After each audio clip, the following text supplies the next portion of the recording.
끝나고 이러면서 옆에 켜놓은 제 화면을 봤는데 아직도 안녕 잘 자라고 치고 있는 제 팬분들이 계신 거예요.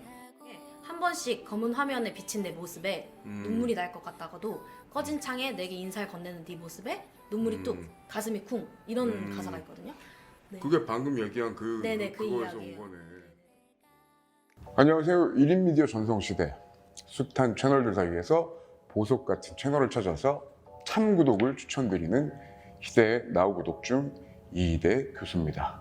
자, 지난 시간 정찬웅 대표님과 만나서 국내 대표 1인 미디어 플랫폼 아프리카TV의 얘기를 들어봤는데요. 또 한편으로는 대표님한테 제 칼럼으로 소개하고 싶은 아프리카TV BJ분이 있으면 추천을 좀 해달라고 했죠. 자, 개성 있고 멋진 많은 BJ분들을 추천 주셨지만 칼럼니스트가 실제 구독 중인 크리에이터분만을 소개드린다는 희대의 나우 구독 중 철칙에 따라서 제가 애청하는 채널의 주인공으로 오늘 만나 뵙게 될 분은 음악 BJ 뮤직 크리에이터 주영스트 님입니다.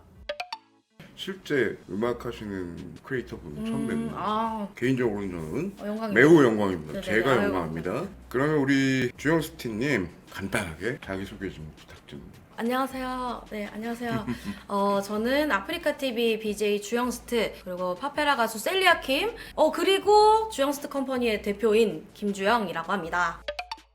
이 자리가 라이브 방송 아프리카TV로 하시는 네네네. 바로 그 모든 장비랑 세팅 같은 게 갖춰진 그런 자리인 맞- 거잖아요. 네, 맞습니다. 그래서 사실은 좀 궁금했었어요. 어떤 장비로 음악 하시는 분이시라 궁금해가지고. 네네. 근데 생각보다 좀 단촐해 보이긴 하거든요. 맞습니다. 아니, 제가 음. 제 장비 자체가 고가의 장비가 아니에요. 어. 그러니까 저는 조금 가성비를 잘 갖춘, 어떻게 보면 인터넷 방송을 시작하실 분들에게 되게 기본템이 될 수 있는 그런 것들이라 오히려 소개하기에 더 좋은 것 같거든요. 굳이 막 돈을 이렇게 많이 투자를 했는데 그만큼 안 나왔을 때 너무 아까운 것들이 아쉽더라고요. 그래서 조명 같은 경우에는 동그랗기 때문에 네모난 걸 이렇게 하나 놓는 것보다 이렇게 전체적으로 좀 조명을 주지 않을까? 뭐 하나로도 좀 값을 하지 않을까라는 생각을 좀 하거든요. 그래서 저는 만약에 조명을 구매를 하신다고 하면은 링을 한번 사보시는 것도 추천합니다. 옆에 있는 것 같은 경우에는 조금 더 이제 둘이서 방송하고 이런 경우를 대비해서 그래서 안에 지금 두 개를 보조, 놓으신 거구나. 보조를 해놓은 거고, 그리고 가장 중요한 게 인터넷 방송 하실 때 USB 마이크라는 것도 있어요. 그냥 USB 네. 형태로 꽂는 것도. 근데 저 같은 경우에 지금 제가 쓰는 마이크가 컨덴서 마이크인데 그 컨덴서 마이크는 무조건 이 인터페이스라는 것을 통해서 소리를 내어줘야 돼요. 그러니까 마이크 네. 자체로 수음이 되는 게 아니라 네네네. 얘는 이 중간에 요런 기기를 한 번 더 거쳐야 된다. 그쵸. 근데 이 제품도 사실 국민템이에요.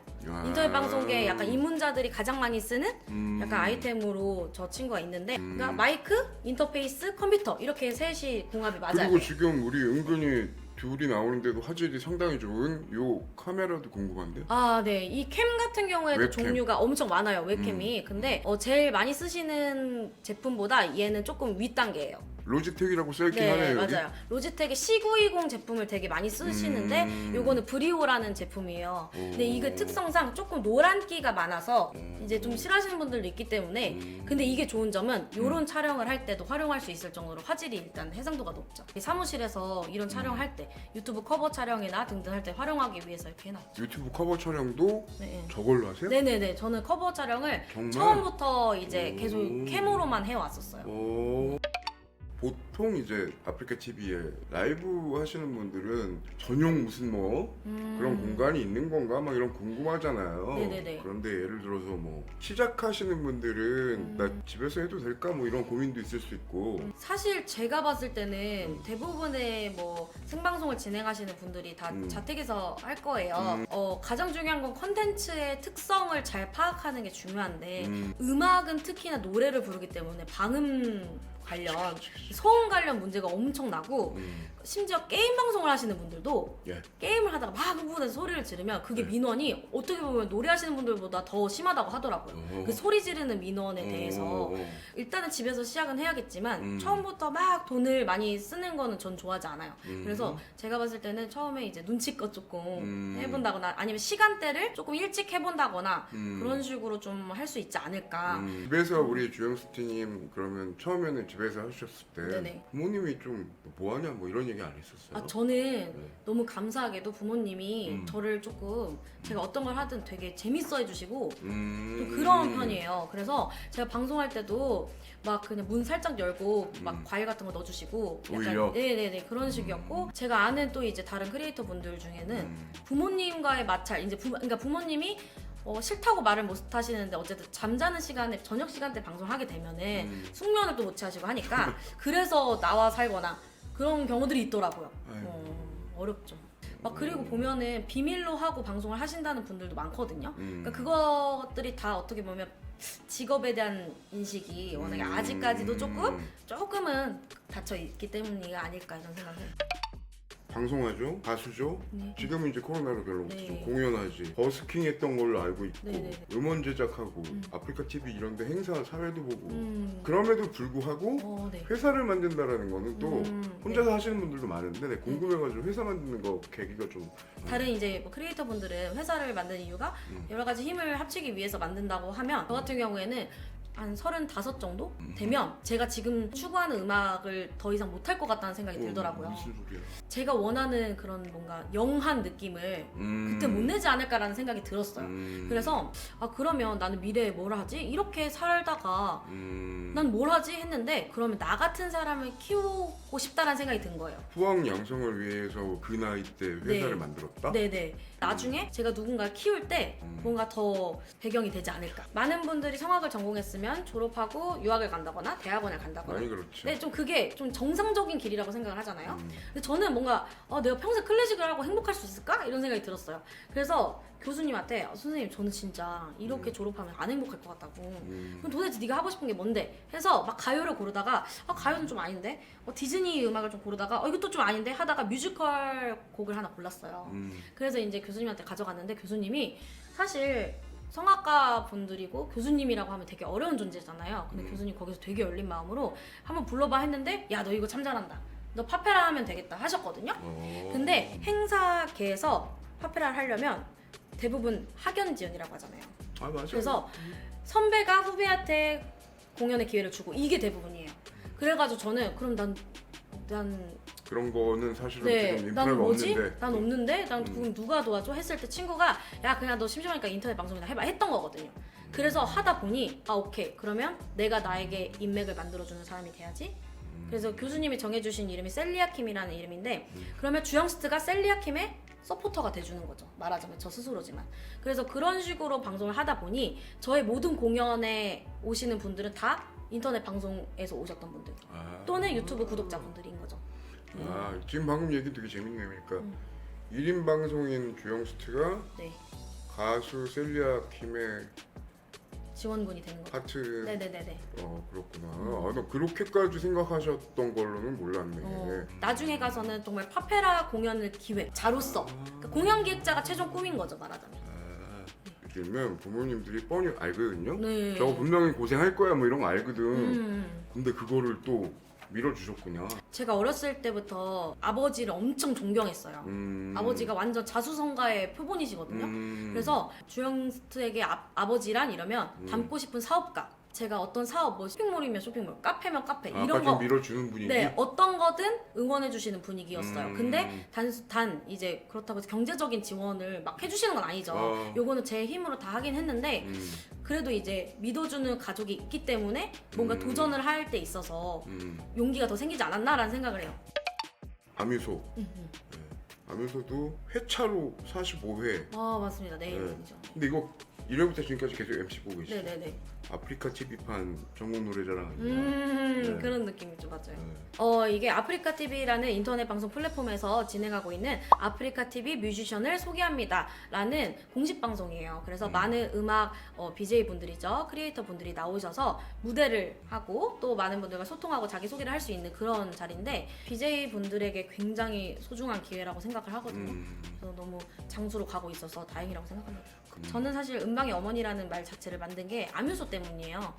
왜냐면 아뮤소를 하면서 많은 BJ들이 나왔고 음악 BJ가 조금 더 어필되려면 어떤 게 필요할까 했을 때 그나마 제 올해 해본 제가 제일 잘 알 거라고 생각했어요. 그래서 나는 내 방송 1인 미디어지만 내 방송만 잘 되자 라기보다는 우리 음악 방송이 잘 되자가 제 목표인 거죠. 그리고 아프리카 TV가 케이블 방송도 하잖아. 네 맞습니다. 아뮤소도 또 나가고 그러니까요. 있고. 네. 연예인이시네요. 감사합니다. 듀엣 노래방 그리고 듀엣 가요제, 네. 라켓스, 싱프 설명을 좀 하나씩 해보실 수 있을까요? 듀엣 노래방 최근에 듀엣 노래방 같은 경우에는 네. 아프리카 TV 시스템 중에 VR 시스템이 있어요. 그래서 VR에 음악 BJ 분들이 노래를 듀엣 버전을 이제 예를 들어 남녀 듀엣이면 남자 파트를 남자 BJ 분이 불러놓은 거죠. 그럼 VR 기기를 착용하고 VR 어플을 까시면 거기서 그 분과 실제로 만나서 듀엣하는 느낌으로 노래방을 즐기실 수 있는 체험 프로그램이 있어요. 네네. 듀엣 가요제는 BJ 영민님과 제가 같이 한 듀엣 가요제라는 컨텐츠가 있었어요. 근데 그 컨텐츠 같은 경우에도 사실은 개인 컨텐츠예요. 아 그거 근데- 원래 개인 콘텐츠였나? 네, 개인 컨텐츠인데 규모 자체가 아프리카 TV에서 아주 지원을 잘해주시기 난 때문에 그게 공식인 줄 네, 알았어. 먼저 그 공식 방송 카메라들이 다 네. 오고 스튜디오 콘서트 홀에서 하고 이렇게 하다 보니까 그렇게 생각하신 것 같아요. 근데 네. 이런 컨텐츠들이 굉장히 많아요. 네, 지원을 좀 아끼지 않아 주시는 게 컨텐츠 네. 지원 세트를 지원해 보았으면 다 알 수 있는 사실이거든요. 네네. 이거는 정말 몰랐습니다.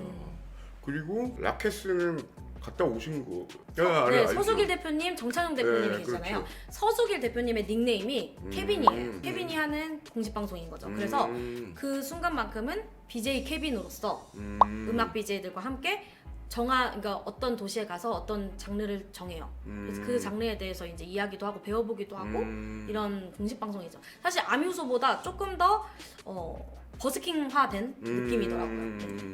저 싱프는 사회를 보시는 건 아닌데 지금 여기 나름 아프리카가 밀고 있던데? 네, 싱어 프로젝트라고 일반인 분들이 참여할 수 있는 누구나 지원할 수 있고 그게 이제 가서 스튜디오에서 노래를 경연을 하거든요. 그리고 이 이외에도 경연이 되게 많아요. 음악 BJ들끼리 많더라. 그냥 이제 개인적으로 진행하는 뭐 트로트 하시는 분들은 트로트의 밤 이러면서 이렇게 뭐 이런 것들을 만들기도 하고 개인적으로 하는 컨텐츠들도 엄청 다양해요. 엄청 많더라. 네. 진짜. 그만큼 아프리카 TV에서 지원을 아끼지 않으니 조금 더 쉽게 다가갈 수 있지 않나. 예를 들어 지원 신청을 했는데 이거 별로야 이러면 못 하잖아요. 기죽어서. 근데 사실 뭐든지 다 오케이 해주시는 것 같아요. 아프리카 TV 들어가면 랭킹을 이제 장르별로 해놨잖아요. 네네네. 음악 랭킹에 들어가 보니까 40몇 명? 거의 1000명 가까이 되던데? 네. 네? 1000명 가까이 되고 그러면 어떻게 말하면은 같은 플랫폼 안에서 같은 장르로 경쟁하는 경쟁자이기도 한 거 아니에요? 그쵸. 네. 사실 옛날에는 순위에 엄청 목숨 걸었어요. 어. 이제 무조건 5등 안에는 들어야 되고 막 진짜 그럴 때가 있었거든요. 근데 사실 저도 방송에 우여곡절이 되게 약간 폭이 엄청 크게 많이 온 스타일이에요. 그래서 그럴 때 무너질 때 제가 무너져 보니 저만 힘든 거예요. 그러니까 누구를 막 경쟁의식 느끼고 이런 시간들이 결국에 저를 깎아먹더라고요. 그래서 제가 생각한 거는 내 거를 잘 지켜내자. 내가 흔들리지 말자라는 생각을 사실 최근에 좀 많이 하거든요. 그래서 지금은 좀 순위는 많이 중요하게 안 느껴져요. 저만 그렇게 느낄 수도 있고 한데 제가 봤을 때 지금 순위는 살짝 중요한 것 같지 않아요. 왜냐면 내 스스로가 말하자면 자존감이 그것 때문에 떨어질 바에는 그냥 그거 없이 자존감 올라간 상태로 행복하잖아요. 그래요? 스스로 약간 슬럼프라고 그러나? 그러니까 예를 들면은 BJ나 네. 뭐 이제 뮤직 크리에이터 한테의 그런 슬럼프라고 하는 건 네네. 시청해주시는 분들의 반응, 리액션이나 뭐 아니면 봐주시는 사람의 수 이런 그 사랑에 대한 건가요? 아니면 그냥 정말 약간 지치는 것 자체인가요? 이게 방송을 진행할 때 생방송이잖아요. 그럼 채팅창이 막 또로로또로 올라가요. 근데 그러다 방송 종료 버튼을 누르는 순간 뭔가 갑자기 이 화면 속에 저만 남는 느낌이 들거든요. 근데 그때 오는 공허함이 그래요? 너무 끔찍한 거예요. 오, 약간- 이런 얘기는 또 처음 들어봤네요. 갑자기 막 원래 제 이 공간에 혼자서 방송을 하지만 오. 막 사람들이 어떤 이야기를 하다가 사라졌을 때 그냥 친구들이랑 놀다가 집에 돌아오는 느낌이 아니었어요. 그래서 뭘까 그건 진짜? 되게 갑자기 공허함, 모든 게 다 사라진 느낌? 모든 게 갑자기 깜깜해지는 느낌? 그래서 진짜 가만히 이렇게 앉아서 상대적 외로움 같은 거? 네, 그러니까 네. 그거는 숫자가 많고 적고 이런 문제가 아니라 네네네. 맨 마지막에 방송합니다 하고 딱 끈 다음 그때 밀려오는 뭐가 있다는 거예요? 네, 그게 야. 이거는 좀 BJ분들끼리 공감을 많이 하는 부분인데 오. 꼭 시청자가 적다고 그런 건 아니더라고요. 근데 저 같은 경우에는 사실 시작 지점이 시청자가 많이 줄었구나를 느꼈을 때였던 것 같긴 해요. 근데 그 공허함이 굉장히 외롭고 갑자기 세상에서 제가 제일 외로운 사람인 것 같고 좀 그런 게 있어요. 지금은 또 좀 약간 좀 좋아졌고요? 네, 19년도 초반에 제가 그런 것들이 너무너무 심했어요. 오우야. 그래서 그때가 이제 자존감이 많이 내려갔고 와. 도대체 앞으로 저는 항상 미래에 뭐 이럴 거야 나는 맞아. 이게 저는 그래 강한 사람인데 보이는데요. 그 순간 그게 다 사라진 거예요. 그때쯤 그 시기에. 그래서 그런 외로움도 많이 느끼고 그런데 제가 그걸 극복을 어떻게 했냐면 극복도 같은 의미로 극복을 했어요. 이게 아프리카 TV 방송을 하면 어쩔 수 없이 딜레이라는 게 좀 있잖아요. 그러니까 있죠, 제가 있죠, 있죠, 말했을 때 바로 들리는 게 아니라 조금 시간차가 있잖아요. 그래서 저한테는 화면이 꺼졌지만 그분들은 아직 채팅을 치고 있는 경우가 좀 있어요. 네, 있죠. 네네. 그래서 제가 근데 어느 날 그거를 한 번도 제대로 본 적이 없다가 몇 년간 그때 19년도 초반에 힘들었을 때 방송 끝나고 이러면서 옆에 켜놓은 제 화면을 봤는데 아직도 안녕 안녕 잘 자라고 치고 있는 제 팬분들이 계신 거예요. 이쪽에선 방송을 끝내서 버튼을 눌렀지만 이쪽에서 딜레이 때문에. 그래서 진짜 이게 내가 그러니까 내가 공허하다고 우울함에 빠진 그 순간에도 이 사람들은 적든 많든 이 사람들은 날 사랑해주고 있었구나를 좀 알았어요. 갑자기 왔어요. 네네네. 묘한 순간이네. 네, 근데 갑자기 그게 평소에는 그런 거를 소중하게 생각하지 못했을 거예요. 근데 제가 외로움을 느끼고 나니 그게 너무 소중하게 느껴진 거죠. 그래서 제가 자작곡을 한번 낸 적이 있는데 거기 이제 제목 자체도 포스트예요. 편지죠. 그리고 가로치고 for 스트예요. 제가 이제 주형 스트기 때문에 저의 팬분들을 스트라고 부르거든요. 네, 알고 네, 있어요. 그래서 for 스트 해가지고 이제 내용 그 가사 중에 한 번씩 검은 화면에 비친 내 모습에 눈물이 날 것 같다가도 꺼진 창에 내게 인사를 건네는 네 모습에 눈물이 뚝 가슴이 쿵 이런 가사가 있거든요. 네. 그게 방금 얘기한 네네 그 그거에서 온 이야기예요. 거네. 네네네. 자, 파페라 가수, 뮤직 크리에이터, 음악 프로그램 사회자, 공연, 버스킹, 음원 제작, 회사 대표. 자, 시간을 어떻게 쪼개서 사는지 궁금한. 자, 1인 다역의 주영 스티님과의 인터뷰. 자, 인터뷰도 역시 시간이 모자랐는데요. 다음 편에 곧 이어집니다.